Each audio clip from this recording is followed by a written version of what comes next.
Happy 4th of July, 2024. Happy No King's Day. Hi, my name is Carl Johann Schroeder, and I'm really interested in spirituality and the changes in consciousness that are going on at this time in my world.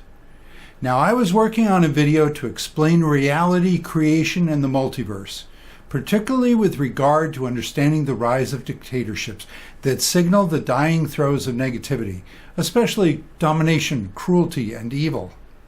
Yes, negativity really is on its way out. So of course it wants you to fear it and believe that it's actually taking over when it's not. Millions of people are waking up every week to the power of consciousness and love. So I want to help you to feel that too, so you can enjoy the process of ascension, which is happening now. Ascension happens when a species learns to be both the creation and the creator, here in a body in the creation, so you can live heaven on earth. But before I put up that bigger video, which is full of life-changing insights that I know you're going to enjoy, first I'm making this shorter introduction, which is much more specific to the timeline I am in now. It is the 4th of July, 2024 in the United States. Now normally, this is a happy time of celebration for my country and hopes for a brighter future of peace and justice for all. Because God knows this place isn't perfect, but it's got some really great seeds and roots.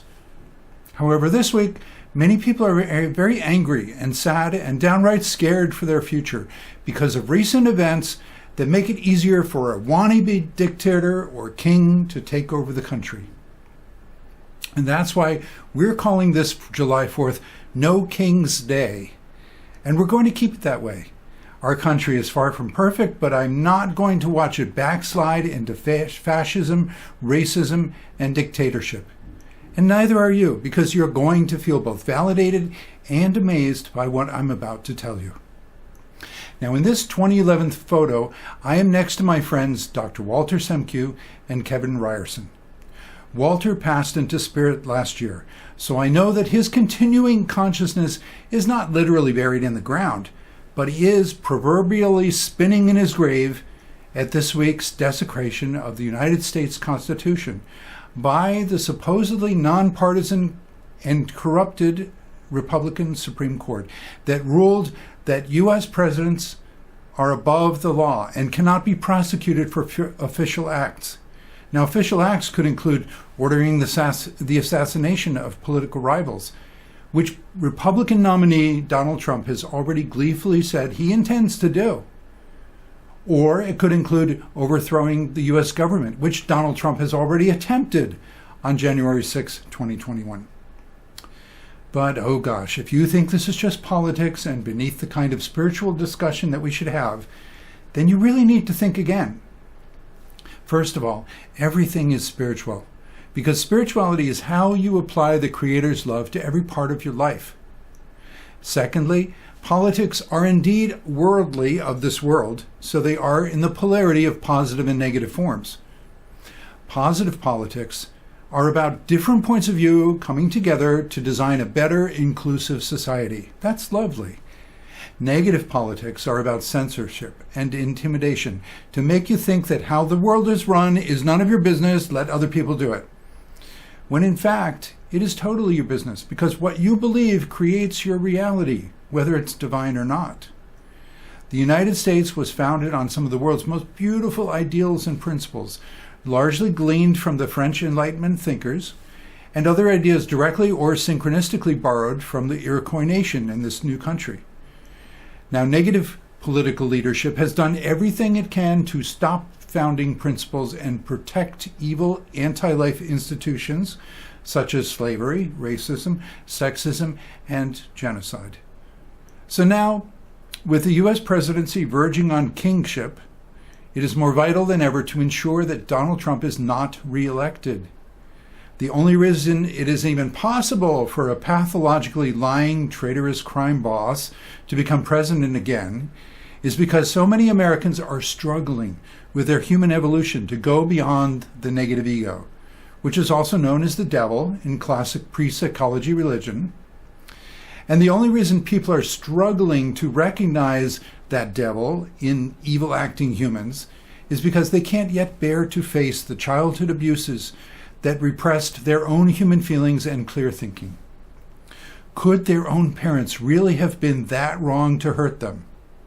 Well, it is a known fact that children will take on blame to protect and worship their caretakers.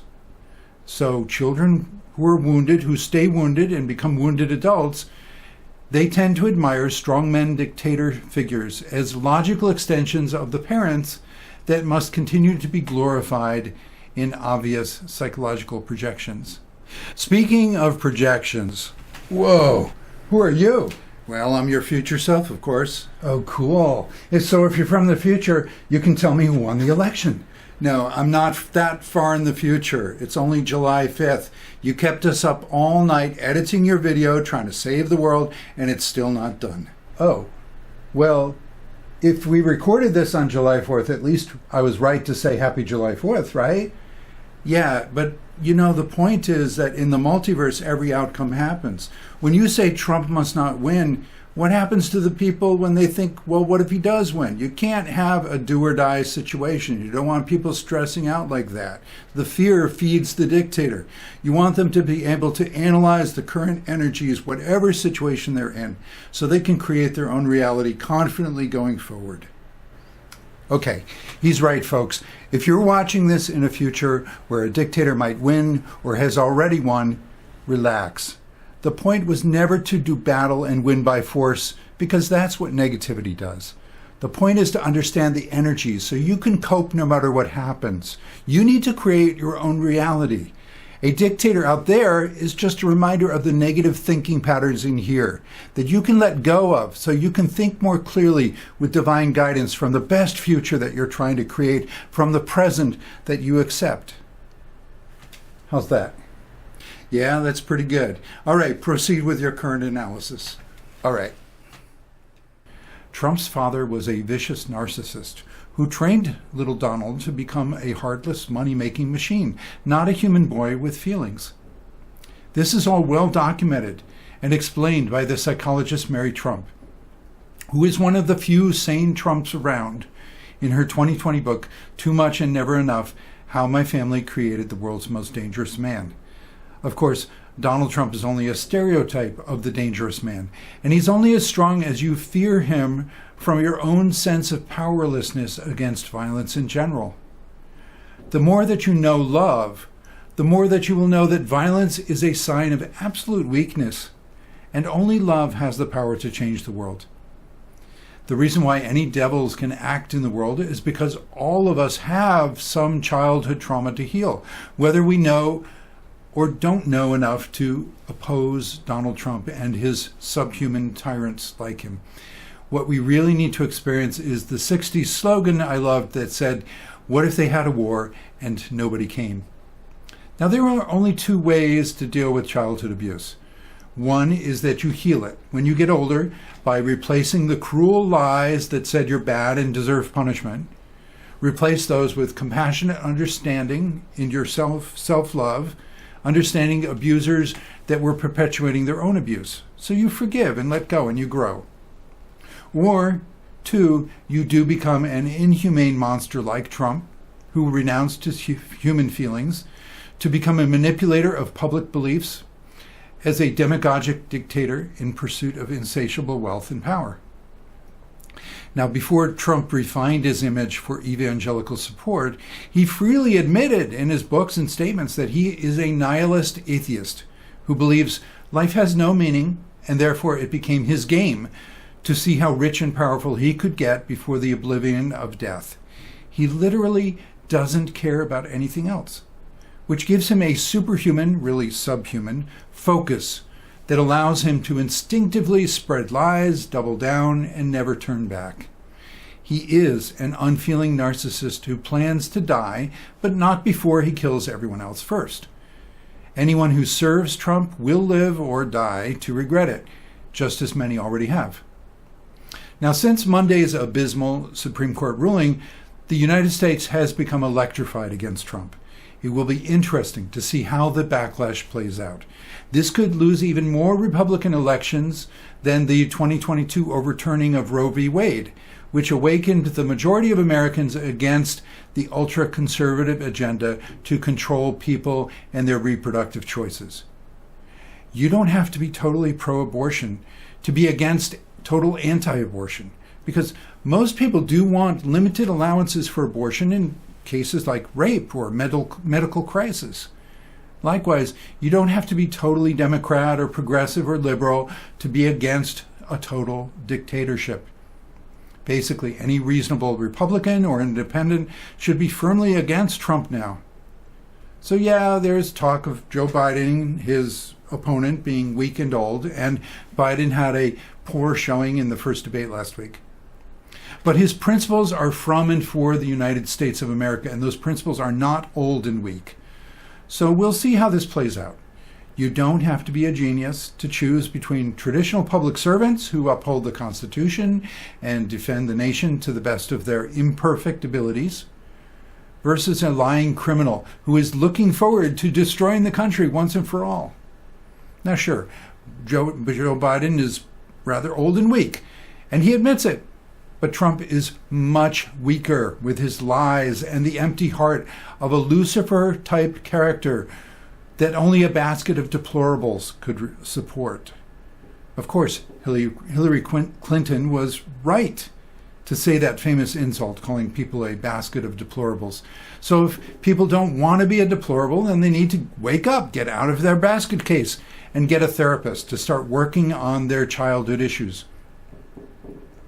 So why am I showing this photo of me with Walter and Kevin on July 4th? And why did I say Walter is spinning in his grave? Well, because Walter was the reincarnation of John Adams, our second U.S. president, and a designer and signer of the Declaration of Independence, which was adopted by the Second Continental Congress in Philadelphia on July 4th, 1776. Now, the actual signing was on August 2nd, so remember that date as well.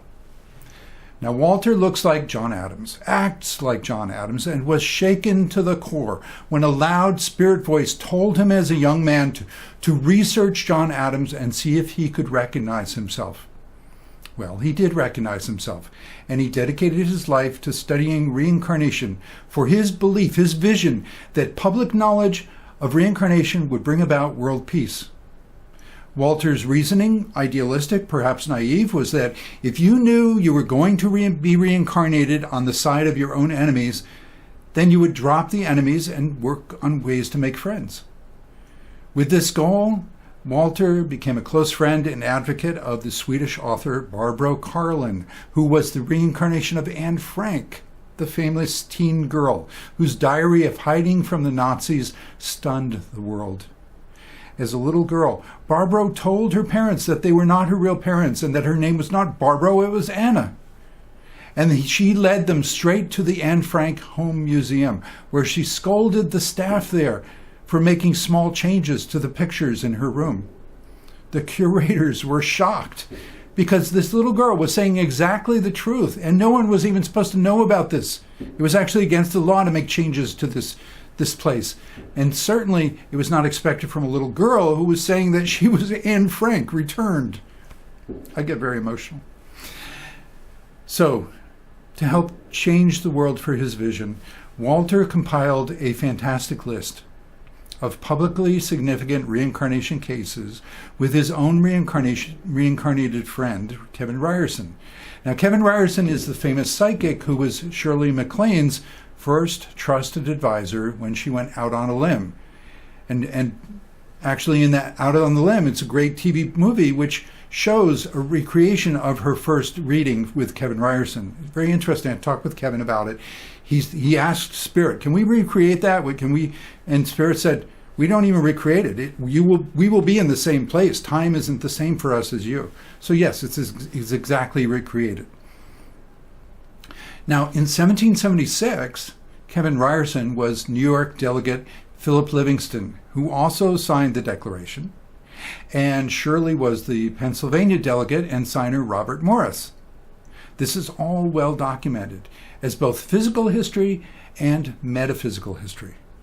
So isn't it nice to know, or at least consider, depending on where you are in your own awakening process, which is different and perfect for everyone, but isn't it nice to know that many of the most influential history figures are back in full soul awareness to guide the world forward? And indeed, whatever mistakes they made in the past, because many of these people were slave owners back then, they're different now. They are different people. They regret their mistakes. Souls evolve. People evolve. You can read much more about all these things and many interesting cases in Walter's 2003 book, The Return of the Revolutionaries. He actually lists all the people, many of the people who were there at the signing of the Declaration of Independence and where they are now in the world. Many of them very important spiritual and social leaders. And you can visit Walter's website that his widow maintains at reincarnationresearch.com. Meanwhile, dictators like Trump are back too. But this is truly their last stand, as their negativity burns itself out in their own self-expected demise and self-sabotage. Kevin and Walter revealed that Trump was Emperor Nero, whose lust for gold exactly matches Trump. Nero's famous for that saying, he fiddled when Rome burned down, because Nero burned much of Rome to make room for a new gold palace for himself. And that gives you a preview of what he intends to do now to this country. Nero also admired the even more brutal Julius Caesar, who is Trump's ruthless buddy, Putin. The resemblances on many levels are uncanny. Additionally, I recognize Trump from my Aztec past life, which was very traumatic for me, because Aztec culture supported blood sacrifice, and many people let their hearts be ripped out literally in the false belief that dying for their god king would empower him against the demonic forces which they failed to realize were actually supported by their own self-traumatizing actions. Very self-referential, very circular behavior. Meanwhile, the heartless dictators, they just love a good self-sacrificing follower. So maybe you believe in past lives and maybe you don't, but you have to admit the stories are compelling and the patterns do seem to repeat. In the end, self-destructive negativity will have to destroy itself. And more people are waking up to a higher view of this truth every day. So don't worry too much about where life is headed. Don't fall into the traps of fearing and fighting them, because that makes them hang around longer. Instead, understand that the outcomes are guaranteed, as everyone will renounce suicidal negativity and go home to their own place in the living, loving universe. What's not guaranteed is how fast that happens. So the pace of the changes and how soon you will end up in the better world that runs on peace and love is up to you.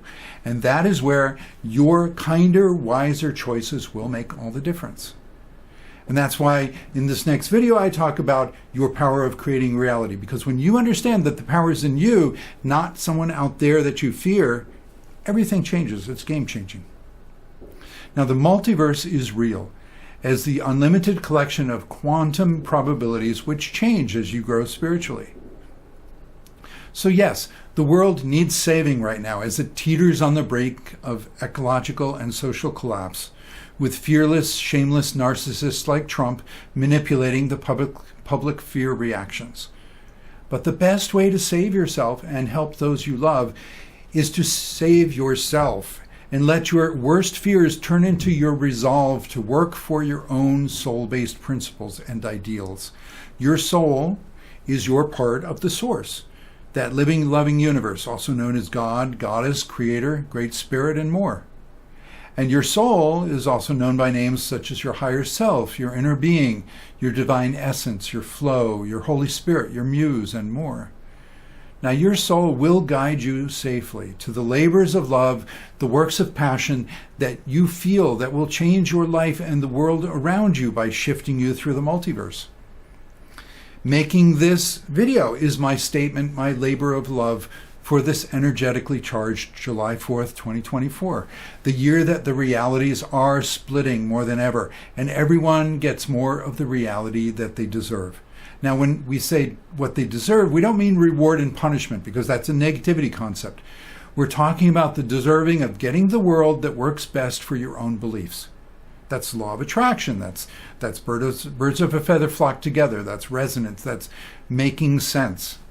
So you need to believe in your destiny of love. Choose that so that you end up in a renewed world, and you will be guided by your soul to the heaven on earth that you always dreamed of. As I've said, I explain more of these ideas and how exactly they work in my next video on freedom in the multiverse. So please look for that if that sounds good for you. By the way, one of the reasons I feel so strongly about July 4th and the signers of the Declaration of Independence is that I was a local doctor in Philadelphia, and I was honored to know Benjamin Franklin and some of the others through the Masonic Lodge at that time. I'm sorry I don't know my name from back then, but I always had strong personal feelings for Franklin that I could not explain, and lucid dreams later in life. Kevin Ryerson, who's channeling Aten Ray, his spirit guide, says, I wrote a journal of my observations on that time period, which is in a Masonic archive somewhere. So if anyone finds it, let me know. That would be really fun to know about. Franklin, by the way, reincarnated as the American inventor Dean Kamen. If you'll recall, his 2001 Segway invention led the way for many of the self-balancing electric vehicles that we see today.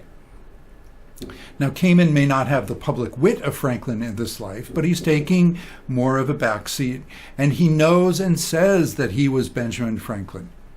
He has quietly made many important medical inventions to improve the quality of human life, and he now lives on his own private island off the coast of Connecticut. This is amazing stuff, isn't it? Truly, there is so much more to the world than meets the eye or the eye. Yes, and that's what I like to call God's story. As you discover the divine truths of a life tapestry that is really behind everything, all these events that were so often misunderstood and caused people to react badly as they experienced a lack of love that never really was there. Only love is real. Love never dies, and love always grows. Just be willing to give up the negativity, and you can have more of the positive energy. In conclusion, vote your conscience on Election Day and vote your soul every day. Your choices, your feelings, your thoughts and beliefs, they matter completely to your personal reality. And your personal reality in turn contributes to the collective reality, the collective inspiration of a world that continues to wake up around you. So I wish you well. Look for my next video if you like. Have a wonderful day.